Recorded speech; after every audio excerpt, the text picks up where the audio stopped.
Now available on Tata Sky channel number 526.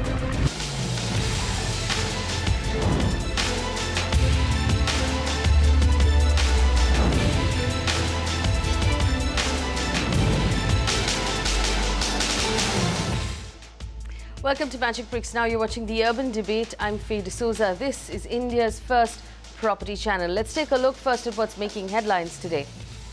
It's Mulund now. After Deonar, a fire breaks out at the Mulund dumping ground. It spews toxic smoke all across the city. Meanwhile, civic authorities are still debating solutions for Deonar.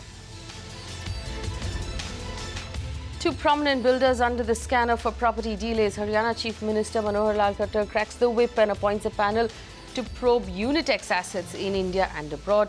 While Dhoni, brand ambassador for Amrapali Builders, steps in after being tagged on Twitter by annoyed buyers, saying Amrapali Group must deliver what it has promised home buyers. Some cheer for Mumbaikars. Actions hot up in the Metro Phase 7, which will connect Andheri East to Dahisar East. 3 companies emerge as the lowest bidders to construct that metro. That's a Magicbricks Now exclusive.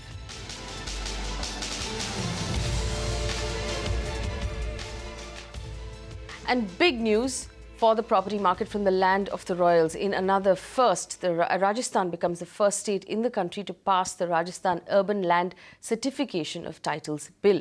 This landmark reform is key to modern urban development. It gives more power to home buyers. In a nutshell, what this reform essentially means is that the Rajasthan government will now guarantee land ownership in the state.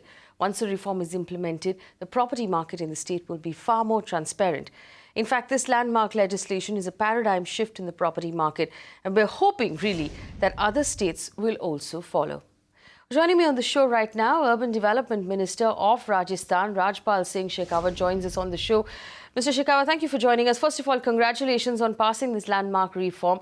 Tell us now, how long before we see this as a law in Rajasthan? How long will it take to implement? It will take really long because the entire state is quite big, and to reach to all properties and having survey of that is a big job really. So we want to do it in phases. We want to notify certain areas in metro cities and then want to move out to smaller cities and ultimately to all local bodies. So I hope it will take time because, and it's the first time in Rajasthan, India, that we have passed such kind of bill. So it's new for people also, and it's difficult. A few of the people will take time to understand it, the meaning of it. As well as the profit of it. Well, tell us how the legislation will impact industry and the property market. What are you hoping to achieve for the property market in Rajasthan through this legislation?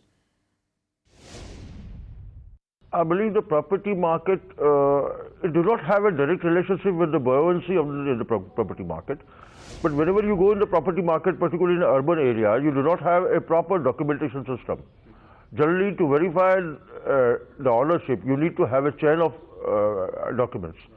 So that's a big problem, and then chain of documents do have certain kind of anomalies, conflicts, and that may raise some kind of litigations. To eradicate that, and one more thing is that when you buy property, you are not very confirm about the authenticity of the ownership. So this guarantee will provide you a kind of indemnity also against any kind of forgery, any kind of fraud. So I believe that this is going to help to consolidate the market in a definite market rather than a presumptive market. Tell us, of course, we know that Rajasthan has 2 smart cities in Udaipur and Jaipur on the shortlist of the top 20. Will this reform help with your project as well, speed up urban infrastructure? We are looking at the integrated planning for the growth of urban development in Rajasthan. We recently, one more bill which we passed in legislation was a land pooling bill. So, there have been hue and cry about the acquisition of land. And I believe that somewhere acquisition acts is imbalanced, is tilted towards the government. So how to make a cultivator a partner in the progress? That was a big question. So another important bill which we introduced in legislation got passed was Land Pooling Act. The Land Pooling Act is something very important act. The guarantee land title, we had apartment bills. Right. But all these bills are very progressive and will be creating an environment in Rajasthan where the Rajasthan's development along with the urban development will take a new pace. Well, obviously, we know that you're looking at a phase-wise implementation of this bill. Tell us which city is going to benefit first. Where are you going to start? Is it going to be Jaipur? I think class 1 cities in Rajasthan like Jaipur, Jodhpur, Kota, Udaipur will be choosing either one or all of them in divisional headquarters, and then we will be moving forward. What about industry? What impact are you expecting this to have on your industrial market and investments coming in on industry? This is a guaranteed title for the urban lands. So it is not applicable to the industrial lands and commercial and agricultural land. Because in revenue records, you have a very documented system of ownership in the revenue records. But in urban areas, it was not. Some property you purchased 100 years back, then was transferred to JDA, then there was a succession, then there was a will, then there was a gift, then there was a sale. So you will have a line of documents with various departments. In the agricultural sector, the problem is not existent. So the idea is, like in revenue sectors, you have a definitive record, how to have a definitive record and a guaranteed record of urban properties. All right, so finally tell us this, for the urban home buyer who's looking to buy property in any of the cities that you mentioned, Jaipur and the rest of them, what sort of impact are you hoping to achieve with this bill? Look, when you buy a property, you do not have a guarantee of indemnity. If you have purchased a property wrongly, then you are the loser. How to safeguard your interest? How to make the ownership document more superior? Or how to make ownership document more authentic? This is the first kind of bill through which we will be providing not only a guarantee of title, but we will be providing an indemnity against any kind of forgery. All right, thank you so much for joining us on the show. Rajasthan's new landmark law, and the reason why we're bringing it up, first of all, big impact on the Rajasthan market, big impact there on urban development and for all home buyers. And we're really hoping that other states will pick up from this and enact this as well, because it will make a massive difference to us as home buyers. Joining me on the show this evening to help us understand what that difference will be, Anil Harish is the advocate at DM Harish and Company. Swati Ramanathan, founder of Janaagraha, has also been working very closely with the Rajasthan government on that bill. Ramesh, Jogani, founder of Estate Fund IPAL, who will give us the investor's point of view. What we're also going to do is open up the phone lines. If you have a question about land titles or you want to know how this will benefit you, pick up the phone and call us. Anil Harish, I will start with you. I want you to help us understand, for the viewers watching at home, in the simplest language possible, what an impact this will make to someone buying a house. This new act is really something amazing. This is what we've needed for a long time. It will take a long time to roll out as well, and there will be many steps in it, but it's a great first. And I compliment the Rajasthan government, the Chief Minister, the Honourable Minister, and all those who've been involved in this. The law says that first the government will carry out a survey of certain urban areas. As the Honourable Minister said, it does not apply to agricultural land or to industrial land which is outside the urban areas, but they will carry out surveys of the urban areas. They will maintain full records. Then after that, any person who is an owner of a property in an urban area can apply to the government for a certification. He has to produce his own documents of title, and the government will match those documents with the information that they have got on the basis of their survey, and then they can give a provisional certificate of title. That will usually be for a period of 2 years. After that, they will convert the provisional certificate into a permanent certificate. And this is on the basis of declarations given by the owner or the applicant. He has to inform them about the title, about litigation, and anything else he knows about the property. So once there is a final certificate or a permanent certificate given, then it establishes the title based on the information if received I by the understand government. correctly, this is also on some level being done in good faith with the person giving the declaration, that he is declaring the truth, that the documents that he's submitting are in fact true, verified documents. What sort of verification will be done by the government? Well, they will check it with their field surveys. They will see who has actually been in possession. They will see their own land records, and those are to be computerized, so that they will probably look at the property cards or the equivalent of that, or the satbaras as we have them here in Maharashtra. and they will see perhaps the tax bills and who has been in possession and the boundaries, etc.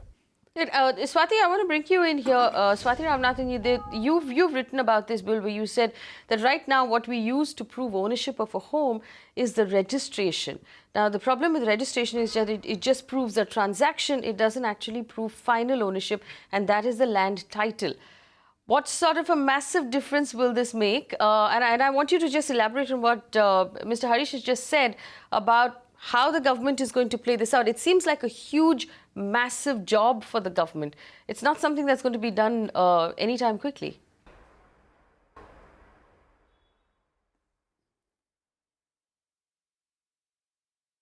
Yeah, I think the implementation challenges are in fact one of the big reasons why states have not shown an appetite to move into this very important reform, even though time and again we've had governments from both parties, both major political parties endorsing the need for such a thing and the importance, the urgency of guaranteed land title. We've had planning commissions, the erstwhile planning commissions come out and say we really need to do this. The Ministry of Urban Development, Government of India, who has undertaken this as one of the mandatory reforms under JNNURM, none of this has actually fructified in any state moving towards title. And that is simply because the how is the most important thing. The why nobody is actually debating anymore. It's the how, or it's how the implementation and the hairy monster of actually maintaining records which are accurate. The moment you are a guarantee, the state guarantees, you're actually in fact saying that this transaction is now valid. I'm not just taking this as a fiscal sort of an instrument of collecting a fee from you, but I actually verify that this is indeed everything about the ownership is true and everything about the boundaries. So the extents of the ownership is also something that I indemnify you with.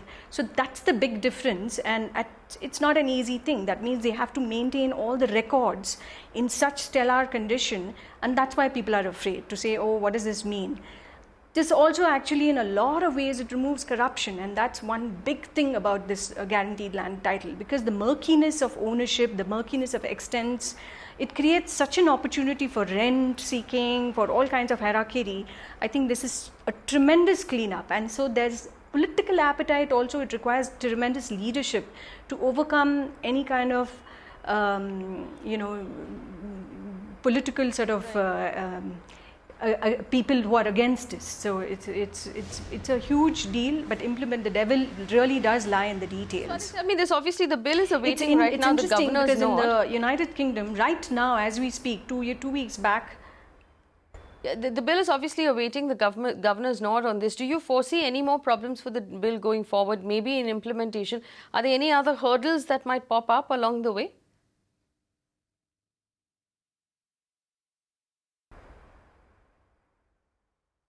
No, I mean, once it gets into act, that's the biggest step, because then you're actually giving it a legal mandate. And once that is done, then the implementation has to follow, and everybody will fall in line. The integration between departments, making sure the surveys are done, the indemnification is done, the land title certificate authority is established, and all the systems and, institutional structures to align with that will get established. So I think the key thing, the starting point of any of this in a democracy, and which is correct in a country, is the law, is the statutory sort of guidelines, is the statutory mandate to do this. But once that is done, that's the big one. And so I think Rajasthan's doing the right thing, which is to say that let's pilot it in one city, two cities, or parts of a city, and then move this forward. The other very important thing that Rajasthan is doing, to add to what Harish has already mentioned, is that actually it's not mandatory right away. It's optional. It's only at the point of transaction. If you're conveying in any land or property transaction, that's when you actually have to move into guaranteed title. The second very important thing in Rajasthan especially, unlike say a state like Karnataka, is Rajasthan is still under a leasehold system of ownership. So all ownership is actually on a lease. So the land is entirely owned by the state, by the apparatus of the state. The state is the owner of the land. It's on 99-year leases. So I think it's a great two-step to move into from leasehold to freehold and to guaranteed land title. So if any state has a chance to succeed, it really is a state like Rajasthan, which already has, because of the leasehold, it has some amount of records which is maintained at least of ownership and then also of extent because it's leasehold. Ramesh Jogani, I know that all investors, all bankers, all lenders, and certainly most developers love the idea of digitized land records, of guaranteed land titling. That takes away a large portion of the risk for all of for all of the people I just mentioned, for the stakeholders in the industry that build homes. What kind of a difference would it make to the market nationally? I'm not sure if I lost him. Excuse me? If something like this were to be implemented in all of the states, and what kind of a difference will it make to Rajasthan, particularly, let's say, if we talk about Jaipur as an investment option? So, to begin with, we all went on presumptive ownership, and it was a nightmare getting the title certificate. It almost took 6 to 9 months, and no lawyer was willing to give a title certificate. Right. So if all these states start adopting what Rajasthan has done, it would be a huge step. It's a mammoth exercise, but it will help a lot. I don't think it has a direct impact on the viability or the commercial aspect of it, but it removes a lot of hurdles. The ease of doing business really sets and sets the pace. So obviously it would attract investors. Now, with Rajasthan being in the forefront as far as land pooling, labor laws, as well as this title certification, I think it will definitely draw investors. But I wouldn't say it's an immediate impact. It would take some time, but it's a great thing for other states to follow. Like the labor law bill, Karnataka and Maharashtra had followed. So they can ape them in this too, because this would really give some sort of comfort and confidence to the community, and it's a win-win for all stakeholders involved. Anil Harish, why wouldn't any of the lawyers be willing to give a title guarantee? How bad is our title market at this point? It's extremely difficult to give a title certificate. There's a decision of the Bombay High Court which provides several of the things that you have to do. You have to, of course, look through all the documents of title. You may have to go back 30 years or more to examine the land records. Then there are situations where a property may have been mortgaged. A mortgage may have been registered or unregistered. It could have been just by way of deposit of title deeds. There could have been, the property card may not have been brought up to date. There could be tenants. There could be litigations. Right. There could be potential litigation that people who have not yet actually filed but who may file tomorrow. Or litigation could be in any court in the country. It need not necessarily be where the land is situated. For instance, suppose X has filed a suit against Y in respect of property in Maharashtra as well as in Assam. He may have filed the suit only in Assam, which covers the Assam property and the Maharashtra property. Now, sitting in Maharashtra, how would you find out in which court in India there is litigation? So if you give a title certificate, then you can only do it on the basis of information. The difference now is that the guarantee comes from the government in this particular case. In the case of Rajasthan, that certificate is given to you by the government that says, hey, we've checked this. This is now the title. You are now the owner of the land. Yes. So that takes away a lot of the risk that and the government reserves to itself the right to cancel a provisional certificate and also even the right to cancel or modify a permanent certificate. So the government may give a certificate and then later find that some information had not been brought to its attention and change the certificate. What I will remind our viewers of is our phone lines are open, and since we have Anil Harish in the studio with us, if you have a question about land titles, now would be a good time to pick up the phone and call us. I'm going to put you on the spot, Mr. Harish. We know that Maharashtra is also formulating some sort of land title bill, and Swati, we're trying to get her back on the show, but she talked about the fact that it takes a certain amount of political will to make something like this happen because of the size of the project. What do you think the challenges would be in the state of Maharashtra? Because the stakes are that much higher when you're talking about land in cities like Mumbai and Pune. The stakes are very high, but it is extremely difficult also because each and every property has to be surveyed in the areas which they choose to survey, and then they have to look into the details or the title of each property. As Ramesh mentioned just now, it takes 6 or 9 months to give a title certificate because one has to go through all the documents. Even if the government doesn't take that much time, it would require many hours of study of a particular property to be able to give the certificate. Now, when you've got lakhs of survey numbers, then you can imagine how much time will go into that. All right, so Maharashtra is already working on a land titling bill, and from what I understand, satellite surveys of land also underway in most of Maharashtra. Mumbai and Pune particularly are looking at it. Also, Karnataka is working on a land titling bill as well. So we're hoping a lot of these states will follow Rajasthan. Delhi as well, from what we understand, is working on land titling. That's up on your screen right now. So is Andhra Pradesh. Big market there in Hyderabad and Gujarat, which has always been in the forefront as far as ease of doing business is concerned. Implemented already in the United Kingdom. Basically, just to explain to you what this means. When you go out to buy a home, what you do right now is register a document that proves that you bought a home from someone. You don't have a title deed that tells you that the someone who sold the home to you did in fact own the land and it now belongs to you. Because of the long trail of land ownership, because it's difficult to prove that there's no claim on that land or there's no title problems on that land. Right now, the government of Rajasthan saying, we'll do the back-end research and we'll tell you who the owner of the land is and we'll give you a certificate to that effect. Ramesh, Jogani, big move. We're looking at it on our screen right now. Most of the states are considering, making those changes. If this happens, and let's say it takes a year, let's say it takes 18 months, 2 years, eventually, we're looking at a completely different property market, aren't we? Yes, it will be more transparent. It will be easier to buy properties, sell properties. Transaction will be that much faster. But my only worry, which has just come up, is, Sir just said, the government can change the title if they believe the declaration is wrong. So once having acquired it, what is the recourse? Because I believe they were supposed to pay back to the buyer as per the market reckoner rate. Will that prevail? So you need a strong legal system and the implementation system that the buyer doesn't suffer after that. That needs to be put in check. Right. But it's a great step forward, despite the mammoth exercise it needs to be carried out. It is an interesting step. Let's ask Swati that she's back on the show with us. Swati, it's good to have you back. Quick question.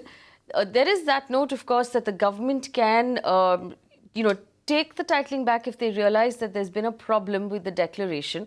What happens then if someone has bought that land? Will there be some sort of compensation at market reckoner rate? What sort of recourse will be available to the buyer if the land title is changed by the government at some later date?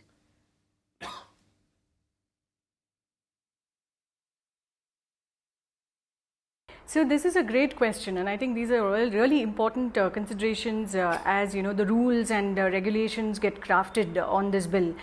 But the way we had discussed it and the way we had decided that we would do this is that the indemnity is always for the buyer. So the buyer who has bought it, that is the person who is always indemnified. It is the challenger, it is the person who comes and says, that this is actually not your land, and it shows the other person, the person C comes and says that no, I have documents which prove that I am the owner, and for whatever reason there is actually. All right, we're going to try and get Swati back on the show, but from what I understand, that network is a little weak. Swati, if you can hear me, go ahead.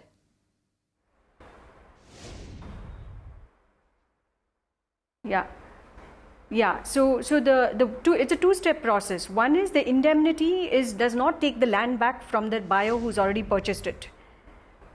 Can you hear me? Yes, loud and clear. Can you hear me? Okay, so the indemnity protects the buyer who has now currently purchased the property. What the indemnity fund, which is called the sinking fund, it actually makes good on whoever is the counterclaimant. Okay. And that's how, that's the way that the system we had originally, as we were thinking this through and we were discussing it over all these years, this is the indemnity, this is the way the sinking fund works. All right. Anil Harish, do you see that as a viable solution, or do you foresee a situation down the road when any new system will have to obviously be ironed out. There's a learning curve involved that with the government, with the people using the system as well. But do you foresee a lot of disputes going forward, or do you think, given the system that we're in right now, this is obviously an improvement? Sorry, that's to me. Yeah, Anil Harish. Sorry. There are, of course, going to be some disputes. But the way that the government has set out in the law is this, that first they will carry out a survey, then they will issue a provisional certificate which will be valid for 2 years. If they find no claim coming within that period of 2 years, then they will issue a permanent certificate.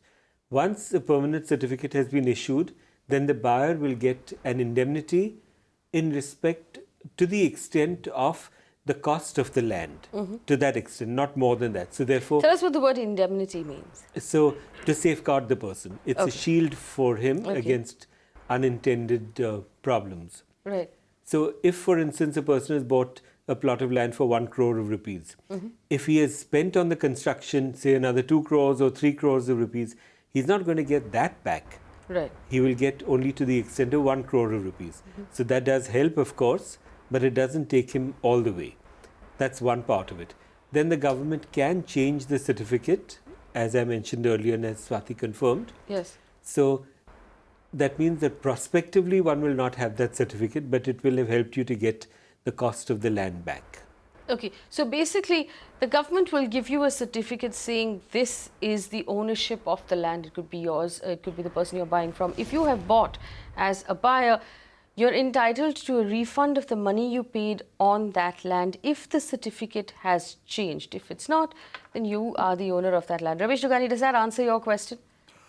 I think it's more than clear, because what Swati said, it is the claimant who will get the money and the one who's put in possession will not be dispossessed. So that fairly takes care of a lot of That risk. fairly takes care of a lot of the risk. And right? besides, I think with this land title bill coming in, if insurance follows, so they'll be covered doubly by insurance also, because people will go and take insurance. And insurance right now will be, we can't get land titling insurance right, because we have absolutely. no clarity on land titling.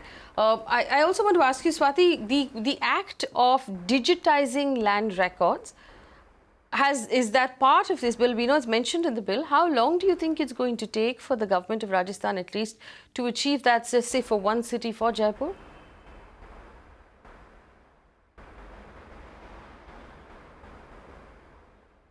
You know, government, when it puts its mind to it, I tell you, it can do anything. So that's my, I am just completely confident of this.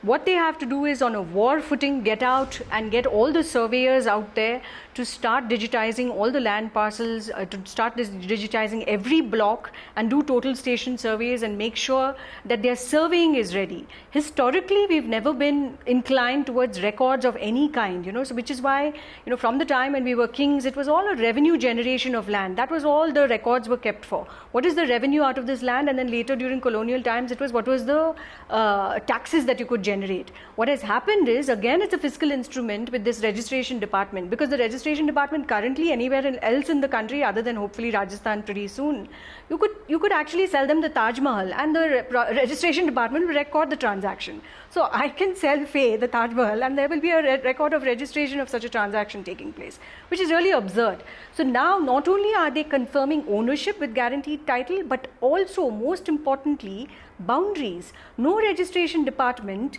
even looks at boundaries. They're all, because there's no surveys, there's no records of any mutations, of any, variations of subdivisions, etc. Every square inch for you and I as a property owner and everybody else who owns property, every meter, every foot matters, right? So you really need, the survey is critical. If you get each and every parcel of land and every plot of land, first of all, mapped and digitized correctly, then going forward, it's a question of maintenance. Every subdivision, any mutation, any conveyance that happens, any transaction that happens, any liens, any foreclosures, everything gets recorded to this one. It's the same as we created the UID, right? The Aadhaar card, and you created a UID. This is a UID for the property. Every survey, every plot has got a unique identity property. If there's a subdivision, then there are, sibling properties, sibling codes or child codes that are allocated to it. But it's all recorded and properly maintained. So right. This is the big thing about the success of any guaranteed land title is the survey and then the maintenance of those records. All right, so one of the biggest things that we're looking forward to is the possibility of digitization of land records. I mean, imagine a time when you and I can go online. Imagine you were buying a piece of land or you were buying an apartment. You could go online, find that piece of land, find out if it's actually meant for residential buildings, if it's meant for, some sort of public space, if it's meant to be a park or a hospital and not residential, you'd be able to see. And you'd be able to find out who owns that land and what the trail of ownership was online, and that would make things remarkably easier for us as home buyers. We're talking about Rajasthan's landmark law that will allow titling of land. What this basically means is that the government of Rajasthan will guarantee a certificate that gives you ownership of a land if you can prove that's ownership to the government. My panel is still with me. Swati, I wanted to ask you this question. We did talk about political will and the fact that the government of Rajasthan has really taken this huge step to make things a lot easier for, for their property market. Would it be possible, like we saw in the case of the real estate regulator, for the central government to put in a structure and ask all states to sort of adopt it, because that's what's happened with RERA. We understand land is a state subject, but maybe that political will should be coming from the centre.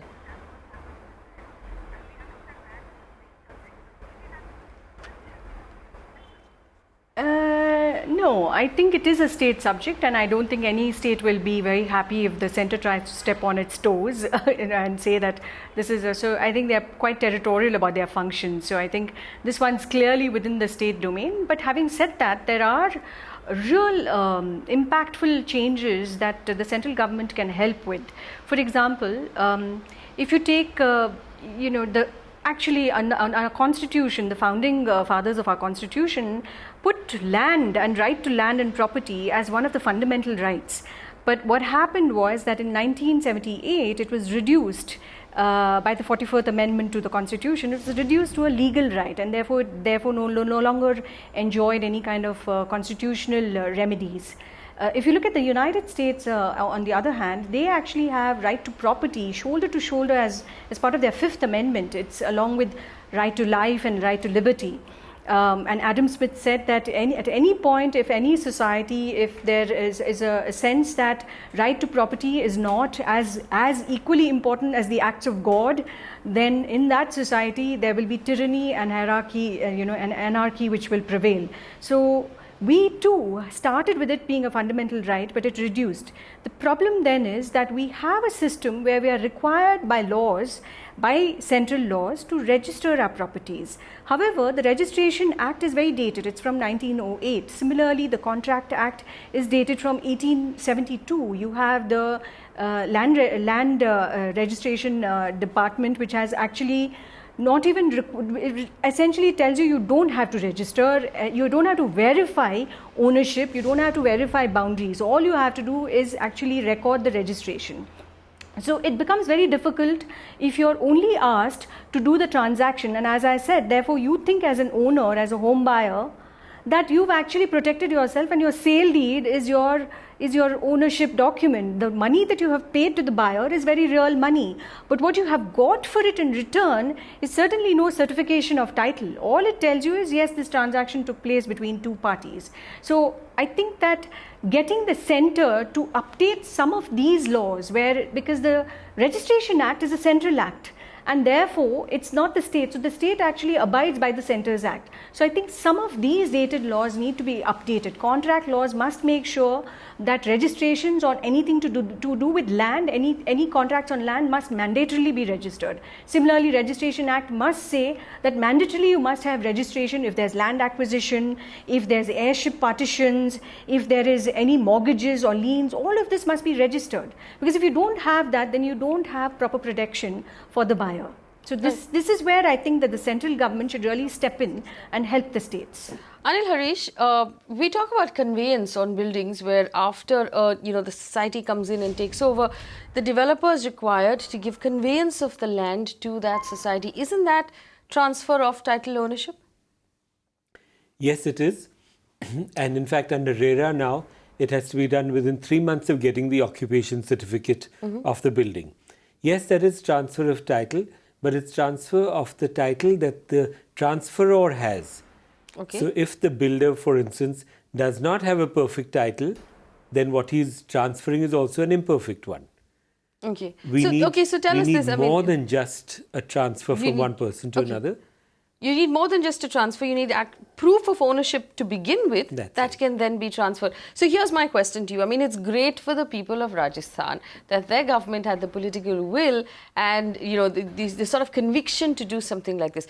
What about the rest of us? Until something like this happens, let's say I live in Bangalore or in Mumbai or in Chennai or in Hyderabad, in Delhi for that matter. None of these cities have a similar regulation in place or a similar act or bill in place. What can I do in the meantime if I'm buying an apartment or a plot of land or a standalone home?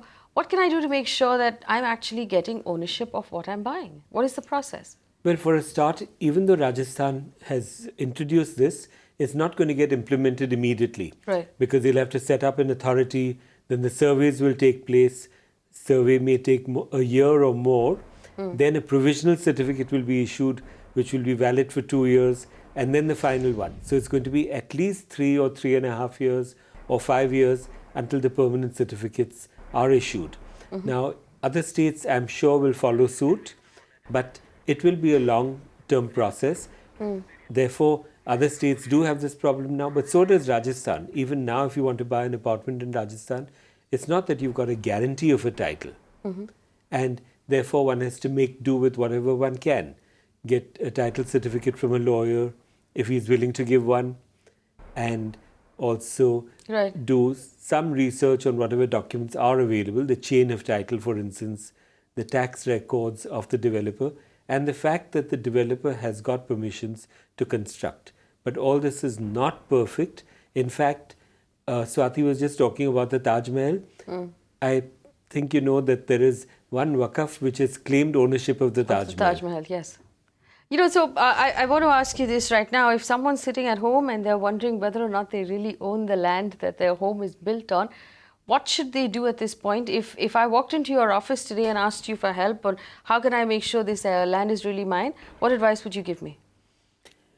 That one can carry out a search of the records, one can put a public notice to invite claims from anyone else, see all the documents that you have, and a lawyer will also take a declaration from the person claiming to be the owner. Reluctantly, you said.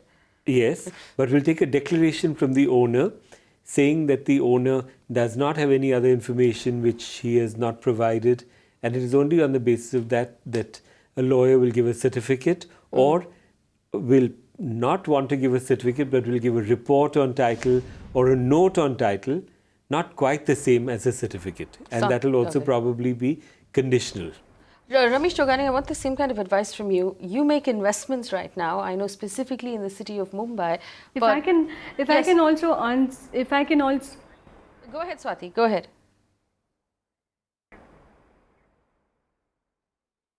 If I can also quickly give you, so the 3 things that you need if you're a property owner and if you're concerned about this. The first is, of course, your sale deed. Any kind of a record of the transaction is most important. That's the registration of that transaction having take place. These are all in lieu of title. There is no such thing as title at all. We only have sale deeds. So you need your sale deed.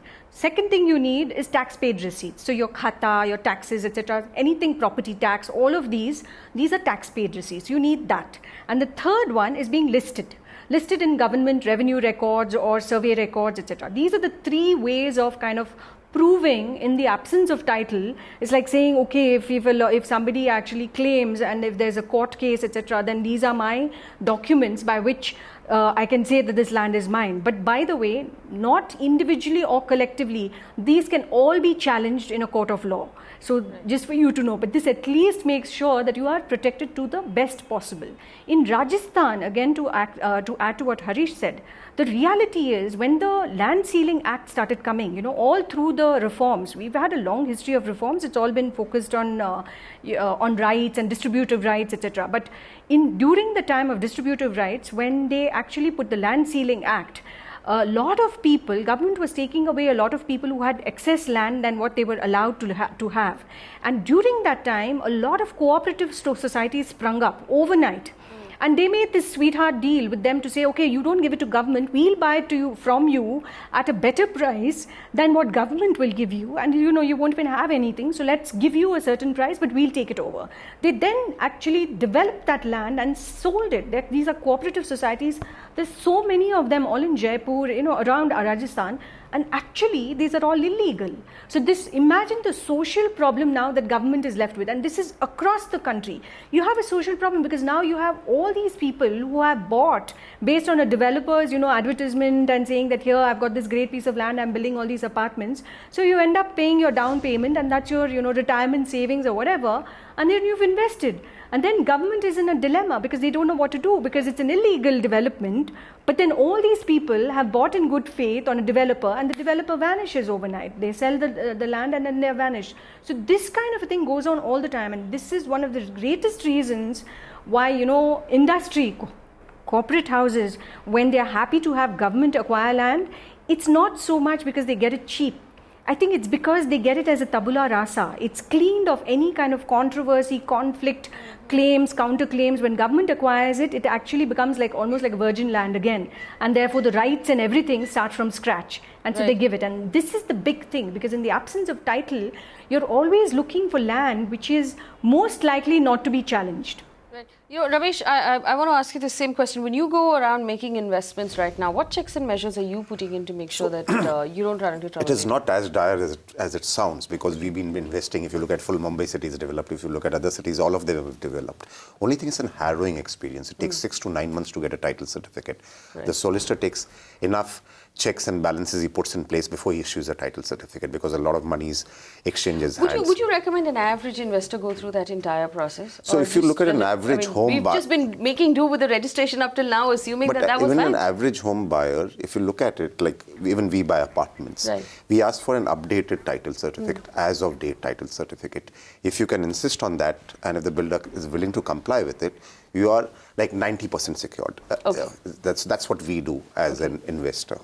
All right. So a big change there happening in Rajasthan. And we're going to push on this channel particularly. We're going to push the other state governments to move faster on land titling, to move faster on this entire process as well, because it's a good thing. I think all of our panelists agree that it's a big, strong move, and it will definitely help Rajasthan. It is an example that should be, sort of picked up and followed across the country. I'd like to thank all 3 of our panelists for joining us this evening and answering those questions on Rajasthan. We're going to take a quick break. We'll come back and talk about why Mumbai is clouded in smoke one more time, why there is another dump yard on fire in this city, what's happening really to the city of Mumbai, and why you and I as citizens can't seem to be getting any justice for our right to clean air. That's on the other side. Don't go anywhere.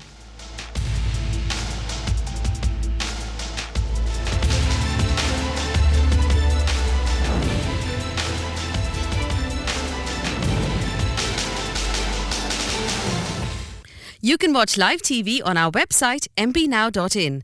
Find us on Facebook at facebook.com/Magicbricks Now. And don't forget to click the like button.